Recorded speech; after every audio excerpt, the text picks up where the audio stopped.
আগস্টের ৬ তারিখ আমাদের নতুন করে আর ৩৭ জুলাই বলতে হয়নি, কারণ আমরা এমন এক নতুন অধ্যায়ে প্রবেশ করেছি বাংলাদেশের ইতিহাসে, যে অধ্যায়টি হয়তো শুধুই আপামর সাধারণ ছাত্র জনতার, বৈষম্য বিরোধী ছাত্রদের যে আন্দোলন শুরু হয়েছিল, সেই আন্দোলন যখন আসলে সর্বস্তরের বাঙালিদের হয়ে উঠেছে, সেই সময়টাতে আমরা নতুন এক বাংলাদেশ দেখতে পেয়েছি। এবং সেই বাংলাদেশে আমরা একসাথে কাজ করতে চাই, নতুন বাংলাদেশকে আমরা কোনো ধরনের বৈষম্য বিরোধী দেখতে চাই।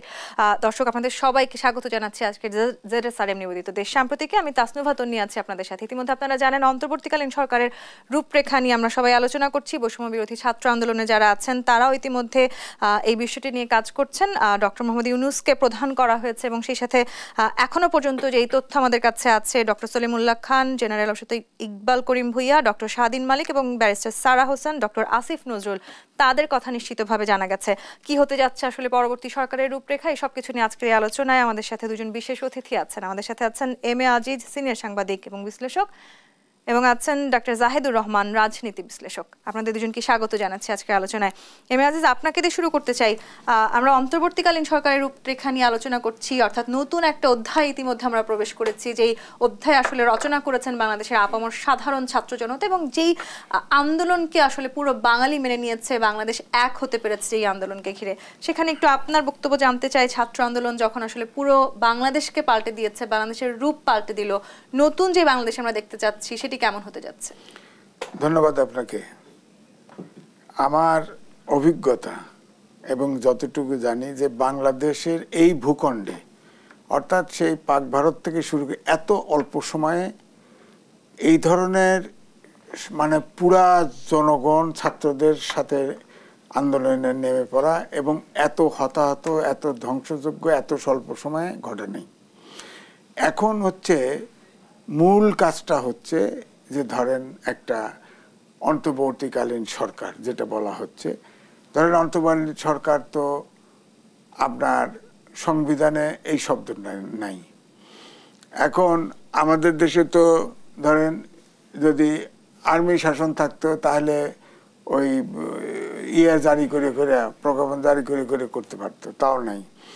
এখন যেটা হয়েছে যে নামগুলি আপনি বললেন, এখনো পর্যন্ত যাদের নাম শুনতে পাওয়া যায়, এটা চূড়ান্ত না। তবে আমার এখানেই বক্তব্য আছে যে ডক্টর ইউনূস তিনি কিন্তু 1/11-এর সময় তার কাছে প্রস্তাব গিয়েছে, তিনি তখন কিন্তু 6 মাসের জন্য রাজি হন নাই। তখন তার ইচ্ছা ছিল, তিনি একটা সংগঠনও করেছিলেন। এখন অন্তর্বর্তীকালীন 3 মাসের জন্য রাজি হবেন, এটা যেন কেন আমার বিশ্বাস হয় না। উনি একটা সম্মতি দিয়েছেন, তো সম্মতি তো সময় দিয়ে নিশ্চয়ই কথা বলে নাই। আমরা তো জানি না যে 3 মাস না কতদিন হবে। আমার কথা হচ্ছে যে এখন যে মূলত ছাত্রদের দাবি এবং আমরাও যেটা চাই, যে রাষ্ট্রটা তো তছনছ হয়ে গেছে, ধরেন রাষ্ট্র প্রতিষ্ঠানগুলি আর কার্যকর নাই। হ্যাঁ, সুতরাং এগুলোকে যদি আপনি সত্যিকার অর্থে পুনর্গঠন করতে চান তাহলে কিন্তু সময় লাগবে। এখন ধরেন 3 মাসের জন্য হলো, ন্যাচারালি সাথে সাথে ইলেকশন হলো। আমাদের দেশে যে ওয়েস্টমিনিস্টার সিস্টেমের যে ইলেকশন, তাতে কিন্তু এখন আমরা বুঝতেই পারি যে কারা ক্ষমতায় আসবে, বলতে পারি অ্যাডভান্স। কারণ এর ভিতরে কিন্তু আওয়ামী লীগ রিগেইন করতে পারবে না, পুনর্গঠিত হলেও পারবে না। আর পৃথিবীর ইতিহাস বলে যে কোনো স্বৈরাচার কিন্তু আর কখনো মাথা উঁচু করে সে দেশে দাঁড়াতে পারে না। তো যাই হোক, আমি ওই আলোচনা পরে করি। তা আমার বক্তব্য হচ্ছে যে এখন ছাত্ররাও তো চায় যে তাদের যে দাবি, তাতে যেটা জিস্ট বোঝা যায় যে মানবিক ন্যায় বিচারের একটি, অর্থাৎ সুশাসনের একটা দেশ করতে চায়, কোনো ধরনের বৈষম্য থাকবে না, বৈষম্যহীন সমাজ। তো অর্থাৎ মূল কথা এইটাই যে রাষ্ট্রীয় অর্গানগুলি সক্রিয় চায়।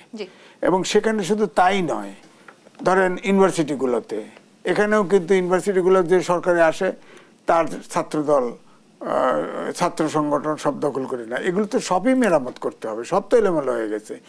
গ্রামে আগে দেখেন, ছোটবেলায় দেখেছি গ্রামের বন্ধন এত শক্ত ছিল, এত ফেলো ফিলিংস ছিল, এগুলো সব নষ্ট হয়ে গেছে। পাড়ায় পাড়ায় গোলমাল, ব্যক্তিতে ব্যক্তিতে গোলমাল, এই জাসদ বিএনপি গোলমাল, বিএনপি আওয়ামী লীগ গোলমাল, এই নানান রকমের সমস্যায় গ্রামের যে গ্রামীণ কালচার সংস্কৃতি এটাও ভেঙে গেছে। রাজনৈতিক দলগুলোকে ঠিক এই মুহূর্তে হঠাৎ করে হয়তো আমরা এক ছাদের নিচে নিয়ে এসে তাদের মধ্যে যে আন্তরিকতার অভাবের কথা আপনি বলছেন সেটি হঠাৎ করে সৃষ্টি করা এখন আমাদের জন্য যথেষ্ট কষ্টকর হয়ে উঠবে, কিন্তু এরপর আমরা স্বপ্ন তো আসলে দেখতে পারি, নতুন কিছু স্বপ্ন। হ্যাঁ, আমি যেটা বলতে চাচ্ছি যে আন্দোলন অত্যন্ত বেদনাদায়ক, বলেন বহু জীবনহানি হয়েছে, তাও আবার তরুণ যুবকের, তাই না, খুবই কষ্টদায়ক, শিশুও অনেক মারা গেছে। তো এই জন্য আমি বলছি যে এখন যে ফেসটা, এখানে হয়তো রক্ত ঝরবে না, কিন্তু আমার কাছে মনে হয় ওর চাইতে কঠিন কাজ সামনে। ছাত্ররা আসলে একটি কথা প্রায় বলে থাকেন, রাষ্ট্র মেরামতের কাজ চলছে, ডাক্তার জাহিদুর রহমান, সেই মেরামতের ফেজটাতে আছি আমরা এই মুহূর্তে, সেটি নিশ্চয়ই আমাদের সবাইকে এক হয়ে করতে হবে। ছাত্ররা আসলে যে পরিবর্তন আমাদেরকে এনে দিয়েছে, সেই পরিবর্তন কিংবা সেই বিজয়ের ভার আসলে আমাদেরকে বহন করতে শিখতে হবে, এবং সেই জায়গাটিতে আমাদের সবাইকে নিঃসন্দেহে ছাত্রদের পেছনে থেকে তাদেরকে আরো খানিকটা এগিয়ে যাওয়ার মতন সেই সহযোগিতাও করা দরকার। রাজনৈতিক দলগুলো আসলে সেখানে এক হতে পারবে কি? ধন্যবাদ। আমি বিএনপির একটা সাম্প্রতিক দাবি, আজই এটা জানা গেল, আগামীকাল তাদের একটা জনসভা আছে, সেটা হলো 3 মাসের মধ্যে নির্বাচন দিতে হবে। প্রথম কথা হচ্ছে 3 মাসের মধ্যে নির্বাচন দিলে সেই নির্বাচনটা ফেয়ার হবে কিনা, সেই আলোচনায় পরে আসছি। কিন্তু একটা কথা মনে রাখতে হবে, এই গণঅভ্যুত্থান শুরু করেছে ছাত্ররা, তারপর তার সাথে দেশের আপামর সব জনসাধারণ যুক্ত হয়েছে, তার সাথে বিএনপি হয়তো ফর্মালি না হোক তাদের নেতাকর্মীরাও যুক্ত ছিলেন। সুতরাং এটা বিএনপির আন্দোলন না। আমি যদি স্পেসিফিকলি বলি, এটার বিজয়ী এবং নেতৃত্ব হচ্ছে এই বৈষম্য বিরোধী যে ছাত্র সংগঠন আছে, তারাই এটা নেতৃত্ব হচ্ছে, ছাত্ররাই। আমি এভাবে বলতে চাই, মানে 28 অক্টোবর তো বিএনপি সর্বশক্তি দিয়ে নেমেছিল, 23 সালের কথা বলছি, ইলেকশনের আগে। পুলিশের তোপে কতক্ষণ টিকতে পেরেছিল কি? এত সংগঠিত একটা দল পারেনি তো, জাস্ট পুলিশ। অথচ এই আন্দোলনটা শুধু পুলিশ না, বিজেপি যারা অ্যাসল্ট রাইফেল দিয়ে গুলি করে হত্যা করেছে। প্রথম আলোর একটা সার্ভে দেখিয়েছে নিহতদের মধ্যে 78% মারা গেছে প্রাণঘাতী গুলি, মানে বন্দুকের তো ধরন আছে, কিছু রাবার বুলেট, কিছু শর্টগান, এগুলোকে আমরা কথ্য ভাষায় ছররা গুলি বলে, আর কিছু আছে রাইফেল, যেগুলো যুদ্ধে ব্যবহৃত হয়। 78% মারা গেছে ওই রাইফেলের গুলিতে। রাইফেলের গুলিতে বুক পেতে দিয়েছে ছাত্র, আমাদের আপামর জনসাধারণ। সুতরাং শিশুও আছে, 32 জন শিশু মারা গেছে ইউনিসেফের হিসাবে, আহত হয়েছে, অন্ধ হয়েছে শত শত। সুতরাং ছাত্রদের কোনো বক্তব্য থাকবে না, এবং আমি মনে করি এই মুহূর্তে ছাত্ররা যারা চাইছে তাদের বক্তব্যই প্রায়োরিটি পাওয়া উচিত, কারণ এই নেতৃত্বের লিড ছাত্ররা দিয়েছে, বিএনপি এই নেতৃত্বের লিড দেয় নাই। তো এখন সেখানে হয়তো আপনার সাথে পুরো দেশই একমত হবে, এবং ছাত্ররা কিন্তু বারবার বলছিল তারা আসলে পুরনো যে রাজনীতির ধারায় আমরা চলছিলাম সেখান থেকে বেরিয়ে আসতে চায়। সেই বেরিয়ে আসা আসলে ছাত্রদের কাঁধে ভর করে রাজনৈতিক দলগুলো নতুন করে আসলে কোনো কিছু করবে কিনা সেই আশঙ্কাও তো থেকে যায়। একদম তাই। ছাত্ররা ওই আশঙ্কার কারণেই তারা সম্ভবত চাইছে যে অন্তর্বর্তী সরকারটা হবে, সেটা কিছু রিফর্ম করবে, সেই রিফর্ম করে। এবং আমি এখন এমনি যদি বলি 3 মাসের মধ্যে নির্বাচন দেওয়ার কথা বলছে, মানে এই মুহূর্তে প্রশাসন কি, পুলিশ কি? সো আপনি একটা ফেয়ার, একটা নিরপেক্ষ যদি নির্বাচন কমিশনও তৈরি করেন, কথার কথা টেকনিক্যালি আওয়ামী লীগ যদি 300 ক্যান্ডিডেট দিতে পারে, আপনি বলতে পারেন যে আপনার অনেক শক্তি আছে, অনেক ভালো আছে, কিন্তু প্রশাসন যদি পুরোপুরি তাদের হাতে থাকে, ইলেকশনের মধ্যে সিরিয়াস ধরনের ম্যানিপুলেশন হবে না, আপনি বলতে পারেন? আপনি পারেন না। সুতরাং এটা 3 মাসেই হবে কিনা সেটা ডিফারেন্ট আলোচনা। কিন্তু ওই যে বললেন দলগুলো, বাংলাদেশের ট্রেডিশনাল, এটা আওয়ামী লীগ বা বিএনপির ক্ষেত্রে একই ঘটনা প্রযোজ্য। আপনি যত ইনস্টিটিউশন যত দুর্বল থাকে, আপনার পাওয়ার কিন্তু তত বেশি থাকে। সো দলগুলো চায় সে পাওয়ারে আসবে, বিচার বিভাগ দুর্বল থাকুক, নির্বাচন কমিশন দুর্বল থাকুক, দুর্নীতি দমন কমিশন দুর্বল থাকুক, যত দুর্বল থাকবে তার পাওয়ার তত বেশি হয়। সুতরাং এইখানে যে একটা রিফর্ম, যে রাষ্ট্র সংস্কার বা মেরামতের কথা বলা হচ্ছে, সেই ক্ষেত্রে আসলে এই সময়ের মধ্যে তারা যেহেতু এটা চাইছে, এবং এই বিপ্লব করে, এই গণ অভ্যুত্থান করে স্বৈরাচারকে তারা হটিয়েছে, এবং এটাই নিয়ম গণ অভ্যুত্থানের যারা এটা নেতৃত্ব দেয় তারাই ডিকটেট করে কি হবে। এই কারণে আমি মনে করি আর যে কোনো রাজনৈতিক দল, বিএনপি না, আরো অনেক রাজনৈতিক দল এখন মাঠে আছে, নানান কথা বলবে। ছাত্রদের যে বক্তব্য আছে সেটা রাজনৈতিক দলগুলোকেও তার খুব বেশি বাইরে কথা বলা উচিত হবে না, যদি তারা মানুষের কাছে এই মেসেজ দিতে চায় যে আমরা আসলে রাষ্ট্রটার কল্যাণ চাই। এবং সেই কল্যাণ নিশ্চয়ই আমরা সবাই চাই, এবং সেক্ষেত্রে ওই যে বারবার বলছিলাম আসলে আমাদের ঐক্যবদ্ধ থাকাটাও খুবই জরুরি।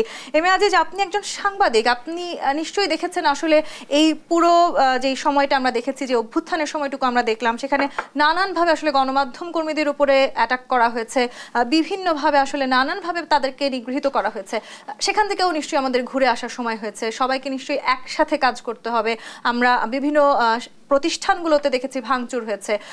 সাধারণ ছাত্ররা কিংবা যেই ছাত্ররা আন্দোলন করছিলেন তারা শুধু এই ধরনের ঘটনা ঘটাবেন সেটি আমরা বিশ্বাস করতে চাই না। এম এ আজিজ, কি বলবেন আপনি এই বিষয়গুলো নিয়ে? দেখেন, এখানে আত্মসমালোচনারও দরকার আছে। কারো ঘাড়ে দোষ চাপাইলে হবে না। ইন্টারনেট বন্ধ হলো, প্রতিমন্ত্রী সাহেব বললেন যে ডেটা সেন্টার পুড়িয়ে দিছে, মাঝখানে বলা হলো, মানে প্রথমে বলা হলো। আর আওয়ামী লীগের যারা টকশো করতে আসে আমার সাথেই বলছে যে এটা তো মাটির নিচ দিয়ে আসছে, সমুদ্রের নিচ দিয়ে আসছে, উপরে যেটা উঠছে ওইটাও পড়ায় দিছে। আসলে পুরোটাই 100% এটা মিথ্যা কথা। এই ইন্টারনেটটা বন্ধ করা হয়েছে। এই ইন্টারনেট বন্ধ করা যদি থাকে তাহলে 3টে টেলিভিশন লাইভ করলো কি করে? তাহলে যারা আন্দোলন করছে তারা মেসেজটা কি পাইল? এখানে কিন্তু লক্ষ্য করার বিষয়। 2 হচ্ছে আমাদের সাংবাদিকদের ভিতরে, আগে ধরেন আমি তো সেই 7 to 8 থেকে আসি, অবজারভার, ডেইলি স্টার থেকে শুরু করে, আগের এবং এখনে বিরাট পার্থক্য। আমি ইউনিয়ন করছি, ফেডারেশনে 3 বার মহাসচিব হয়েছি। তখন তো আপনার সেক্রেটারি পর্যন্ত টেলিফোন করলে কত ইজ্জত করতো, এখন তো পিওনও ভাত্তা দেয় না। আমার শেষ সময় পিওনও ভাত্তা দেয় নেই, বিকজ আমাদের ভিতরে বিভক্তি। আমি অনেক সময় বলি, অনেকে হাসে যে বিএনপি অফিস ঝাড়ু দিলে আর আওয়ামী লীগ অফিস ঝাড়ু দিলে ময়লার চেয়ে সাংবাদিক বেরোয় বেশি। ইজ্জত থাকবে কি করে? নিজেদের ভিতরে আগে আমাদের ইউনিয়নে একটা রাজনৈতিক শব্দ উচ্চারিত হতো না, এখন তো 2 গ্রুপের ভিতরে রাজনৈতিক প্রেক্ষাপটে আমরা ছিলাম, সেটা কি সম্ভব ছিল না? আমি এই জন্যই বলছি যে আমার আত্মসমালোচনা করতে হবে যে আমার তো মেসেজটা ফিল্ডের, এখন যে আন্দোলনটা হচ্ছিল এটাকে বলা হয় হার্ড নিউজ, স্পট নিউজ। এখানে টুইস্ট করার কিছু নাই। আপনি যখন এক্সক্লুসিভ করবেন, অনুসন্ধানী রিপোর্ট করবেন, সেটা আপনার যেটা পাইলেন, কিন্তু স্পট রিপোর্ট তো আপনি এদিক সেদিক করার নাই। তার ভিতরে তো যদি আপনি পলিটিক্স ঢুকান, তো যে শুনতেছে সে যদি বোঝে আপনারা কি করবে? এরপরেও নিশ্চয়ই এম এ আজিজ, আমরা আসলে কোনো ধরনের সংঘাত সহিংসতাতে বিশ্বাস করতে চাই না। ঠিক আছে, তারপরে আমি বলতেছি যে ধরেন এটা এক ধরনের একটা বিপ্লব সংগঠিত হয়েছে। এই বিপ্লবের সময়ে ধরেন এই যে ছড়াগুলি, এইগুলি মারপিট শুরু হয়েছে, তার মাঝখানে সাংবাদিক এটা হ্যাজার্ডাস জব। 10টা লোক মারা গেলে একজন সাংবাদিক তার ভিতরে পড়ে যায়। এটা মেনে নিয়েই কিন্তু প্রফেশন থাকে। যে প্রতিষ্ঠানগুলোকে ভাঙচুর করা হয়েছে, যে প্রতিষ্ঠানগুলোকে পুড়িয়ে দেওয়া হয়েছে, ডাক্তার জাহিদুর রহমান, কারো পক্ষে বিপক্ষের কিছু নয়, কিন্তু প্রতিষ্ঠানে কিন্তু অনেক ধরনের মানুষ আসলে চাকুরিরত থাকেন, তাদের প্রত্যেককে সেটি রিজিকের জায়গা। সেখানে আমরা যেহেতু আসলে নতুন বাংলাদেশ দেখতে চাই, সেই বাংলাদেশে নিশ্চয়ই আমরা এই ধরনের কোনো সংঘাত সহিংসতা আর দেখতে চাই না। একদম তাই। আর না, আমরা এইটুকুও দেখতে চাইনি। আমি গতকাল আমরা এই আলোচনা করেছি, দুপুর পর্যন্ত বা মোটামুটি বিকেল পর্যন্ত আমরা একটা বিজয়ের আনন্দে ছিলাম। এটাকে জেনুইনলি মানুষ আমাদের দ্বিতীয় স্বাধীনতা বলছে, আমি তাই বিশ্বাস করি। আমি এই আর্গুমেন্ট দিতে পারি যে আমরা পাকিস্তান আমলে যে পরিমাণ নির্যাতন নিষ্পেষণের মধ্যে ছিলাম, এই 10 বছর বিশেষ করে তার চেয়ে বেশি নির্যাতনের মধ্যে ছিলাম। সেই আলোচনায় যাচ্ছি না। এরপর যা হলো এটা আমাদের আনন্দকে মানে একেবারেই ম্লান করে, যেটা আমি এর আগে এই সংকটের সময় ঠিকমতো ঘুমোতে পারছিলাম না। আমরা স্ট্রেসে, মানে যা হচ্ছে আমাদের সন্তানদের উপর, ভাই বোনদের উপরে। গতকাল বিজয়ের দিনও একই ঘটনা। একটা হোটেলে আপনি আগুন ধরিয়ে দিচ্ছেন, 24 জন মানুষ ওখানে পুড়ে মরে গেল। আপনি থানায় থানায় পুলিশের উপরে হামলা করছেন, বিভিন্ন জায়গায় ভাঙচুর হচ্ছে, লুট হচ্ছে। সো কোনো একটা জায়গায়, আমি প্রায় একটা কথা বলছি, গতকাল আমি একটা টকশোতে কথাটা বলেছি, আমার এর মধ্যে কোনো রকম কোনো দ্বিধা নাই। আওয়ামী লীগ করা মানে হচ্ছে আপনি সবচেয়ে বাংলাদেশের ইতিহাসে বর্বরতম তথাকথিত, এটা রাজনৈতিক দল না, এটা আসলে একটা সন্ত্রাসী এবং মাফিয়াদের সংগঠন। 99%-এর মারাত্মক সব ক্রিমিনাল অফেন্স আপনি পাবেন, একেবারে বিশ্বাস করি আমি। টপ টু বটম দুর্নীতি, অত্যাচার, নির্যাতন, মারাত্মক সব ক্রিমিনাল অফেন্স পাবেন। কিন্তু আমরা একটা মানে ইনসাফের সোসাইটির কথা বলি, যেখানে সবচেয়ে ভয়ঙ্কর ক্রিমিনালটা, আমরা এই যে আগে একসময় বিচার বহির্ভূত হত্যাকাণ্ড হতো, মাঝে মাঝে অনেক ভয়ঙ্কর সন্ত্রাসীকে মারা হতো মিষ্টি বিতরণ। আমার মনে পড়ে 2011 সালে পুরনো ঢাকায় ডাকাত শহীদ নামে একজনকে ক্রসফায়ার হত্যার পর ভীষণ মিষ্টি বিতরণ হয়েছিল, তখন ব্লগে লিখতাম, ওটার বিরুদ্ধে সিরিয়াসলি লিখেছি। একটা ইনসাফের সমাজে সবচেয়ে ভয়ঙ্কর অপরাধীটারও বিচার পাওয়ার অধিকার। সো আওয়ামী লীগের যারা ক্রিমিনাল অফেন্স করেছে তাদের বিচার করতে হবে, কিন্তু যা হয়েছে এটা আমরা কোনোভাবেই নিতে পারি না, এটা হতে পারে না, ফুল স্টপ। এটা হিন্দু না মুসলিম, এটা পুলিশ না অন্য কেউ। হ্যাঁ, আমরা বাঙালি হতে চাই না, আমি এটা একটু দ্বিমত করি। এটা একটু গুরুত্বপূর্ণ পয়েন্ট এনেছেন। মানে আওয়ামী লীগ তার ন্যারেটিভে বাঙালি বলছে সমানে, বাঙালি জাতীয়তাবাদ কিন্তু ইনক্লুসিভ না। আমাদের সংবিধানে একটা উদ্ভট কথা যোগ করে, যে ধরুন আমি আমার কথা বলতে পারি, আমি জন্মেছি বড় হয়েছে কিন্তু রাঙ্গামাটি। এই পয়েন্টটাতেই আমি আসবো, আমাকে একটু বিরতি নিয়ে ফিরতে হবে। দর্শক ZSRM দেশ সাম্প্রতিক বিরতি নিয়ে ফিরছি, সাথেই থাকুন।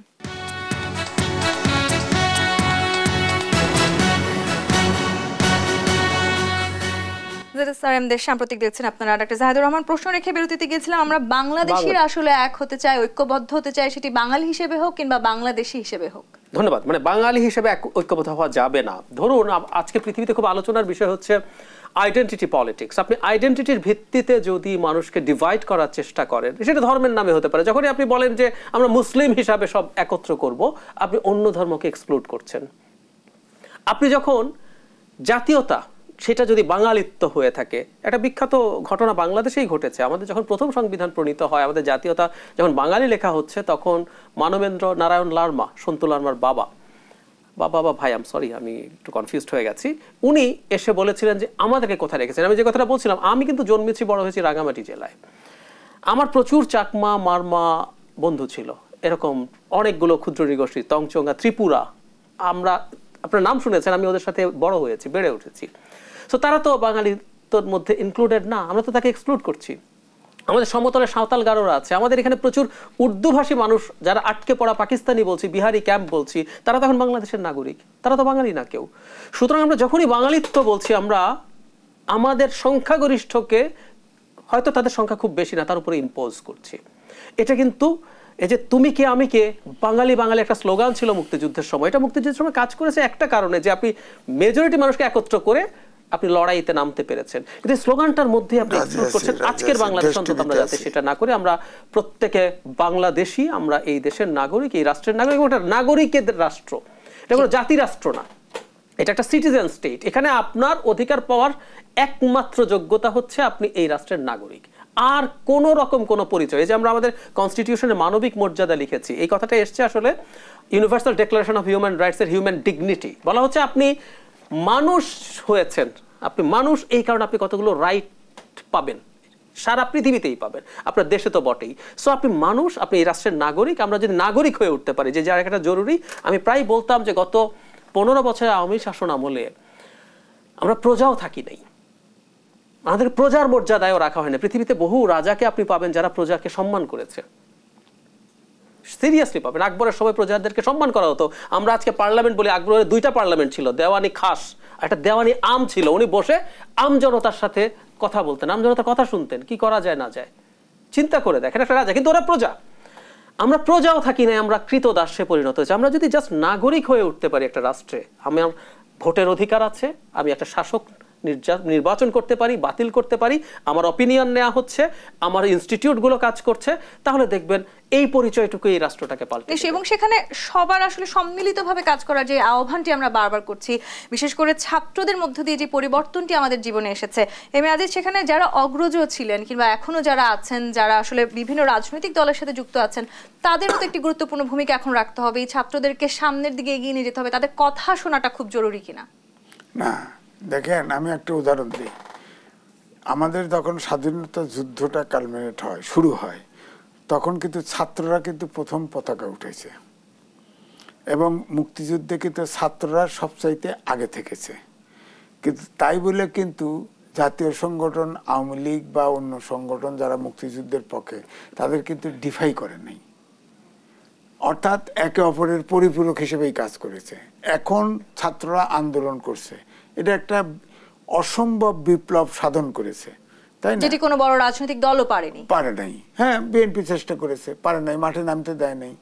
বহু দল নামে আছে, আসলে একদল ক্রিয়াশীল ছিল না, ক্রিয়াশীল ছিল ছাত্রদেরকেও কিন্তু মাঠে নামতে দেওয়া হয়নি, তাদের উপরে নিরস্ত্র ছাত্রদের উপর গুলিও চালানো হয়েছে, তারপরেও তারা পেরেছে। যেটি আমাদের রাজনৈতিক দলগুলো যাদের একটা বড় ইতিহাস আছে তারা কেন পারলো না? না পারলো না, কারণ এই যে এখন এই জন্যই ছাত্ররাই তাদেরকে ফেসিবাদ ধরেন, এটা তো পৃথিবীতে ফেসিবাদ বলেন কর্তৃত্ববাদ বলেন, তাদের তো এই জন্য পালায় যেতে হয়েছে। প্রথম আলোতে আজকে একটা স্টোরি আছে, বড় বড় নেতাদের আওয়ামী লীগের কমেন্ট আছে, তাদের বক্তব্য আছে, নাম বলে নাই, বক্তব্য আছে যে এইভাবে লাস্ট ডেতেও উনি বল প্রয়োগ করে ক্ষমতায় থাকতে চেয়েছেন, কিন্তু ফাইনালি উনি পারেন নাই। উনি ওনার ফ্যামিলিকে আগে পাঠিয়ে দিছে, ওনার বোনকে নিয়ে উনি ফ্লাই করছে। সবগুলো তো আটকা পড়ছে এখন, তারা তো পলায় টেলায় আছে সব, অনেকগুলা, কিছু গেছে, হ্যাঁ অনেকেই আটকে আছে। তো এইভাবে তিনি চলে গেলেন।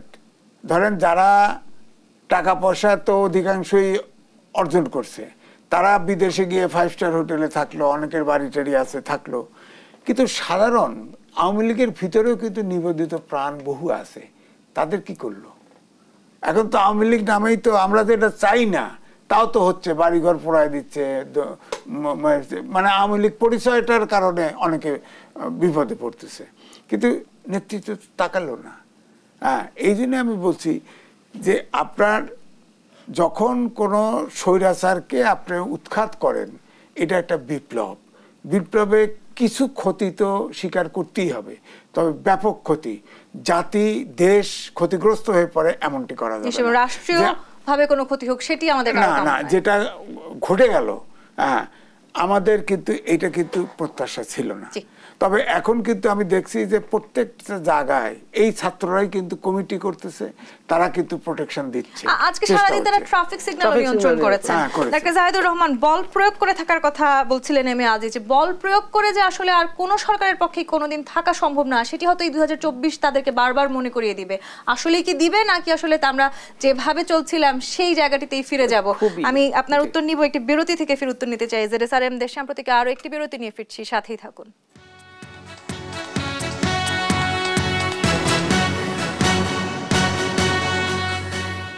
দেশ সাম্প্রতিক দেখছেন। ডাক্তার জাহিদুর রহমান, বল প্রয়োগ করে আর থাকা যাবে না, সেটি 2024-এর এই ছাত্র আন্দোলন আমাদের চোখে আঙুল দিয়ে দেখিয়ে দিয়েছে, নাকি হিস্ট্রি রিপিটস বলে একটি শব্দ আছে, সেটি আবার দেখতে হবে আমাদের?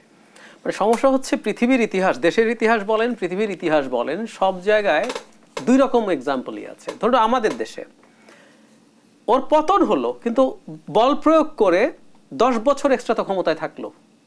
এবং কেউ যদি মনে করে আমি আওয়ামী লীগ এই ভুল করেছে, আমি জোর করে থাকতে গিয়ে এই ভুল করবো না, তাহলে আমি 30 বছর থাকবো। পৃথিবীতে এই মুহূর্তে লংগেস্ট লাস্টিং যিনি স্বৈরাচার আছেন, ক্যামেরুনের প্রেসিডেন্ট পল বিয়া, 47তম বছর উনি ক্ষমতায় আছেন। আচ্ছা, শেখ হাসিনা ক্ষমতায় থেকে চেষ্টা করতেন, হয়তো উনি ওনার কন্যার কাছে ক্ষমতা হস্তান্তর করে যাবেন, আবার চলতে থাকবে।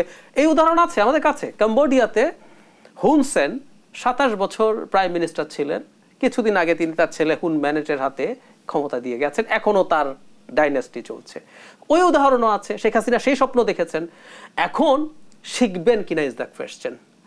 আমি ব্যক্তিগতভাবে মনে করি যে কোনো দিন, এটা 10 বছর, আবার কেউ 10 বছর না 5 বছরও টিকতে পারে নাই, চেষ্টা করেছে। আমি যদি এভাবেও বলি, বিএনপিও তো চেষ্টা করেছিল 7 সালে, তারা যে নির্বাচনটা হচ্ছিল সেটা তাদের মতো করে তত্ত্বাবধায়ককে চেঞ্জ করে পারে নাই তো। সুতরাং আমি মনে করি এইটুকু শেখা দরকার, এইটুকু লার্নিং নেওয়া দরকার। কিন্তু ক্ষমতার জায়গাটা, আর বিশেষ করে বাংলাদেশের মতো দেশের ক্ষমতাটা না অকল্পনীয় রকম ক্ষমতা। ধরুন আপনি ইউরোপ আমেরিকার যেখানে গণতন্ত্র ভালো, এমনকি ভারতে, যেমন ধরুন কিছুদিন আগে নির্বাচনের আগে রাহুল গান্ধীর সংসদ সদস্য পদ খারিজ করে দিল গুজরাটের আদালত। ওদের প্রথম লোয়ার জুডিশিয়ারি, পরে হাইকোর্ট গুজরাট বাতিল করে দিল। বিজেপি চেয়েছিল তার সংসদ সদস্য পদ বাতিল থাকুক, কিন্তু সুপ্রিম কোর্ট করলো কি, বাতিল করে দিল, ও আর সংসদ সদস্য পদ ফিরে পেল। বিজেপি চাইলো কেজরিওয়াল যাতে নির্বাচনী প্রচারণায় যেতে না পারে, তাকে জেলে ঢোকালো। সুপ্রিম কোর্ট কিন্তু তাকে এই নির্বাচনের সময়টা জামিন দিয়ে দিল। আমাদের দেশে তো আপনি যদি কোনো রকমের প্রধানমন্ত্রীর চেয়ারে বসতে পারেন, কিসের পার্লামেন্ট, কিসের বিচার বিভাগ। সো এইরকম পাওয়ারের মধ্যে যখন আপনি থাকেন, আপনার কাছে নিজকে মানে মধ্যযুগীয় সম্রাট সম্রাজ্ঞীর মতো মনে হয়। এই জায়গা থেকে তখন আর না আপনি সরে আসার চিন্তা করতে পারেন না। এই ঝুঁকিগুলো আমি আসলে উড়িয়ে দেব না, আমি বিশ্বাস করতে চাই, কিন্তু আমি নিশ্চিত নই ইতিহাস দেখে যে এটা থেকে কেউ শিখবে। কিন্তু আমরা আসলে চাই ছাত্ররা যে প্রত্যাশা করছে, আমি আজ ক্ষমতার লোভের কথা হয়তো আমি যদি ছোট করে বলি, এটাকে জাহিদুর রহমান হয়তো বলবার চেষ্টা করছিলেন যে ক্ষমতার যখন লোভ হয় তখন হয়তো আমরা জনগণের কথা ভুলে যাই। তো জনগণের কথা মনে করিয়ে দেওয়ার যে দায়িত্ব আসলে এই সাধারণ ছাত্রছাত্রীরা নিয়েছে, সেটি কি আসলে আমরা সামনের দিকে এগিয়ে নিয়ে যেতে পারবো? কিংবা যে অন্তর্বর্তীকালীন সরকারের রূপরেখার কথা আমরা ভাবছি, চিন্তা করছি, যারা আছেন এই রূপরেখায়, তাদের কাঁধে এই দায়িত্ব দিয়ে আমরা কতখানি নিশ্চিন্ত থাকতে পারবো? না দেখেন, তাদের কাঁধে তো এটা আসলে তো আমাদের দেশের যে আমি আগেই বলছি যে আমাদের মানে সমাজটাকে এমনভাবে ভঙ্গুর করে ফেলছে, এটাকে মেরামত করতে হলে পুরো জাতিটাকেই ঐক্যবদ্ধ রাখতে হবে। যেমন ভারতে বিশাল দেশ, 130-140 কোটির দেশ, সে দেশে তো ন্যাশনাল ইস্যুতে তারা এক থাকে। এই যে শেখ হাসিনা ওখানে গেছে, তাকে রাখা হবে কি হবে না, সেখানে তো রাহুল গান্ধী সহ একসাথে বসে ডিসিশন নিয়েছে। 2024 আমাদেরকে খানিকটা তাই দেখিয়ে দিল না যে আমরাও আসলে সবাই এক বাংলাদেশের স্বার্থে। না, এটা তা না। এটা হলো সিরিয়াতে আপনার আরব বসন্ত হয়েছিল, যে আমাদের সাথে কিন্তু অনেক সিমিলারিটি আছে। ওখানে দুর্নীতি, বৈষম্য, অর্থাৎ 3 ভাগ ছিল যুবক বেকার, ওখানেও কিন্তু অর্থনৈতিক ভঙ্গুরতা ছিল। আমাদের এখানেও কিন্তু এই যে বৈষম্য যেটা আছে, ধরেন 5% লোকের হাতে, পরিসংখ্যান ব্যুরোর হিসাব 41% অর্থ সম্পদ, আর নিচের 5%-এর হাতে 0.31%। বৈষম্যটা কোথায়?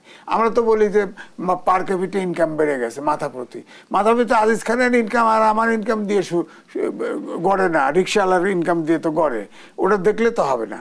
এই জন্য আমি বলছি যে আমাদের দেশে যে এটা যে বিপ্লব হিসেবে বলছি, ঠিক সিরিয়ার আরব বসন্তের মতো, এটা যেহেতু আশেপাশে এই দেশ নাই, ওরকম দেশ নাই, এই জন্য ঘটে নাই, বাংলাদেশে এটা হয়েছে। এখন এইটা কালেকটিভলি সবাই, গণতন্ত্রের মূল মন্ত্র হচ্ছে অন্যের মতামতকে আপনার রেসপেক্ট করা এবং কালেকটিভ লিডারশিপ। এখন ছাত্ররা এটা থাকতে হবে প্রেশার গ্রুপ হিসাবে, কারণ আমরা তো এখন রাজনীতিবিদদের উপরে যাই বলেন আস্থা কম। কারণ হচ্ছে তারা তো আপনার দেখেন তো, রাজনীতিবিদরাই তো দেশ স্বাধীনতাতে 53 বছর চালাইছে। আমাদের তো একটা মানবিক সমাজ উপহার দিতে পারে নাই। আইনের শাসন, সুশাসন বলেন, রাষ্ট্রীয় প্রতিষ্ঠানগুলো তো দাঁড় হয় নাই, কোনো সময়ই দাঁড় হয় না, আমাদের কাঙ্ক্ষিত পর্যায়ে হয় নাই। সুতরাং আমার ধারণা যে এইবারে যে ছাত্ররা বারবার সারমন দিচ্ছে, এটা একটা প্রেশার হিসাবে কাজ করবে, এবং আমরাও চাই যে দেশটা সঠিক লাইনে আসুক। গণতান্ত্রিক দেশে আসলে রাজনৈতিক দল থাকবে, ভিন্ন মতাদর্শের মানুষ থাকবে, সেটিও যতখানি স্বাভাবিক, তেমনি তাদের প্রতি যে আস্থা, সেটি আমরা যতই বলবার চেষ্টা করছি, আস্থা এই মুহূর্তে খুবই কম রাজনৈতিক দলগুলোর উপর কিংবা নেতাদের উপরে। সেই আস্থাও আমাদেরকে ফিরিয়ে আনতে হবে, কিন্তু সেই আস্থা ফিরিয়ে আনার জায়গা থেকে আমরা এখন যে অবস্থানে আছি সেখানকার দূরত্ব কতখানি, যদি উত্তর দেন ডাক্তার জাহিদুর রহমান। দূরত্ব আসলে অনেক।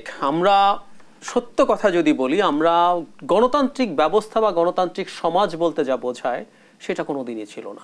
আমি একটা উদাহরণ দিই, আমাদের বিচার বিভাগ তো পৃথক ছিল না। 1999 সালে মাজদার হোসেন মামলা বলে একটা মামলা হয়, যেখানে একজন রিটায়ার্ড ডিস্ট্রিক্ট জাজ মামলা করেছিলেন এ সেপারেশনের জন্য। সেটার রায় 99 সালে কিন্তু হয়ে যায়, মানে বিচার বিভাগ আলাদা করতে হবে। তারপর 2 বছর আওয়ামী লীগ ক্ষমতায় ছিল, তারা বিচার বিভাগ পৃথক করে নাই। তারপরে বিএনপি ক্ষমতায় আসলো, 5 বছর ক্ষমতায় ছিল, 5 বছরেও তারা এই আপিল সুপ্রিম কোর্টের এই রায় বাস্তবায়ন করেন। এটা কবে হলো জানেন? 11 তত্ত্বাবধায়ক সরকার যখন আসলো তখন হলো। ওগুলো তো গণতান্ত্রিকভাবে নির্বাচিত সরকার ছিল, কিন্তু সেও বিচার বিভাগের উপরে তার কবজা আছে, সেটা ছাড়তে চায় নাই। আমি আশা করি এটা হবে, কিন্তু একটা জিনিস আমি সবসময় বটম লাইন বলি, সেটা হচ্ছে একটা দেশের যদি, এটা আমার কথা না, গুরুত্বপূর্ণ, অমর্ত্য সেনের মতো ইন্টেলেকচুয়াল বা বিখ্যাত বই ওয়াই নেশনস ফেইলের যে রাইটাররা আছেন, এস এ মাগলো এবং রবিনসন, তাদের আর্গুমেন্ট হচ্ছে একটা দেশে যদি আপনি ক্রমাগত ভালো নির্বাচন, একসেপ্টেড নির্বাচন করতে থাকতে পারেন, তাহলে আস্তে আস্তে এই জিনিসগুলো ঠিক হয়ে আসে। যখন আপনি দেখবেন আরেকটা নির্বাচন হবে, তখন আমরা কিন্তু এই চাপগুলো তৈরি করব। আপনি এগুলো না করলে পরের বার নির্বাচিত হবেন না, আপনি ভয় পাবেন। এবং আপনি যদি নির্বাচনের পর ফল মেনে নিতে প্রস্তুত থাকেন, আপনার বিচার বিভাগ দিয়ে জনগণকে হয়রানির দরকার নাই, আর পুলিশকে দিয়ে আপনি বিরোধীকে ঠ্যাঙাবেন না, কারণ আপনি জানেন আপনার ক্ষমতা যদি চলে যায় আপনি পাল্টা ঠ্যাঙানো খাবেন। এইভাবে জিনিসগুলোর চেকস অ্যান্ড ব্যালেন্স তৈরি হয়। তো আমরা যদি নির্বাচনটুকু ধরে রাখতে পারি, 5 বছর পর পর একটা ফেয়ার নির্বাচন হবে, আমরা একটা বেটার কিছু দেখতে পারবো। এবং এই যে আসলে এখন আমরা যে ট্রানজিশন পিরিয়ডের কথা বলছি, যে সময়টাতে এই মুহূর্তে আমরা আছি, অনেকে অনেকেই হয়তো বলছেন এই সময়টা আসলে খুবই গুরুত্বপূর্ণ সময়, কিংবা হয়তো অনেকের কাছে একটু ভীতিকর সময়ও বটে, যেহেতু আসলে এই মুহূর্তে আমাদের হয়তো বিচারহীনতায় ভুগছি আমরা এক ধরনের, এটিও আমাদের কাটিয়ে উঠতে হবে। সেখানে আসলে আমাদের কত দ্রুত, যতখানি দ্রুত সম্ভব কাজ করতে হবে, সেটি কতখানি সম্ভব? না, এটা তো সম্ভব, এগোচ্ছে তো, কিন্তু ব্যাপারটা হলো যে পথটা খুব জটিল এবং কঠিন, আকাঙ্ক্ষাটা অনেক বেশি। এখন এটা আম গাছে কাঁঠাল হয় না, কোনো রাজনৈতিক দলের ভিতরে গণতন্ত্র নাই, অথচ আমরা গণতন্ত্র চাচ্ছি, কাজটা খুবই কঠিন। এই জন্যই বলছি যে রিফর্ম এখানেও করা দরকার। যে গণতন্ত্র, ধরেন আমাদের যে সিস্টেম, ওয়েস্টমিনিস্টার সিস্টেম, এটাকে আনুপাতিক হারের নির্বাচনে যাওয়া যায় কিনা, তাহলে কিন্তু অনেক বেশি কিন্তু কমে। এখন তো ওয়েস্টমিনিস্টার সিস্টেমে আপনি দেখেন বাংলাদেশে সবসময় মাইনরিটির সরকার হয়, ভোট কেউ 50 ক্রস করতে পারে না, তার নিচের ভোট পায় আর দেশ চালায়, এবং সে উইনার টেক্স অল, সব যদি সে 48% 45% ভোট পায় সেই অল ইন অল। কারণ জিজ্ঞেস, যেহেতু গণতান্ত্রিক চর্চা নাই, বিরোধী দলকে জিজ্ঞাসা করে না। কিন্তু গণতন্ত্রে তো বিরোধী দল এবং সরকারি দল ডান হাত আর বাঁ হাত, এই কালচারটা তো নাই। সুতরাং এই জন্য গণতন্ত্র পার্টির রাজনীতির ভিতরে, দলগুলোর ভিতরে যেমন আসতে হবে, তেমনি গণতান্ত্রিক চর্চা এখন যে এই দীর্ঘ 53 বছরে যে বাংলাদেশের যে মানুষগুলোর যে আপনার মূল্যবোধের যে পরিবর্তন ঘটে গেছে, এটাও ধীরে ধীরে তৈরি করতে হবে। সেক্ষেত্রে যে আন্দোলন করে আসলে যে বিজয় এনেছে, যে বিজয়ের ভার আসলে ছাত্ররা আমাদের প্রত্যেকের কাঁধে তুলে দিয়েছে, সেটি আমাদের রক্ষা করতে হবে, সেই বিজয় আমাদেরকে রক্ষা করতে হবে। সে কারণে অবশ্যই ঐক্যবদ্ধভাবে পুরো দেশকে থাকতে হবে। Doctor Zahedur Rahman, M A Aziz, অসংখ্য ধন্যবাদ আজকে আমাদেরকে সময় দেওয়ার জন্য। দর্শক, আগামী দেশ সাম্প্রতিক দেখবার আমন্ত্রণ রইল। ধন্যবাদ এতক্ষণ সাথে থাকার জন্য।